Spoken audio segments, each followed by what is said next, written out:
বাংলাদেশের সর্বপ্রথম ক্যাটামেরিন জাহাজ ব্রেকুজ ওয়ান। এই ব্রেকুজ ওয়ানের আপনার ইঞ্জিন রুম দেখাবো।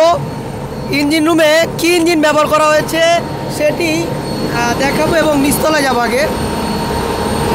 এটা হচ্ছে বাংলাদেশের প্রথম ক্যাটামেরিন জাহাজ ব্রেকুজ ওয়ানের ইঞ্জিন রুমে ঢুকতেছি। এই ইঞ্জিন রুমে কী ইঞ্জিন ব্যবহার করা হয়েছে সেটি আজকে আপনাদের দেখাবো, আসেন দেখে নেই। প্রথম ক্যাটামেরিন জাহাজ ব্রেকুজ ওয়ান। এই ব্রেকুজ ওয়ানে উইচাই ইঞ্জিন ব্যবহার করা হয়েছে। উইচাই ইঞ্জিন এখান থেকে দেখায়, এটা হচ্ছে আপনার চায়না ইঞ্জিন।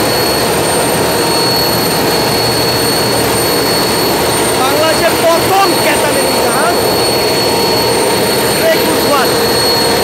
ব্রেকুজ ওয়ানে ইঞ্জিন ব্যবহার করা হয়েছে সেটাই দেখাচ্ছি। ব্রেকুজ ওয়ানে কি ইঞ্জিন ব্যবহার করা হয়েছে? ওয়াইসি কত হর্সপাওয়ার? 650 হর্সপাওয়ার। 650। কত আরপিএম? 1500 আরপিএম। 1500। কয়টা ইঞ্জিন?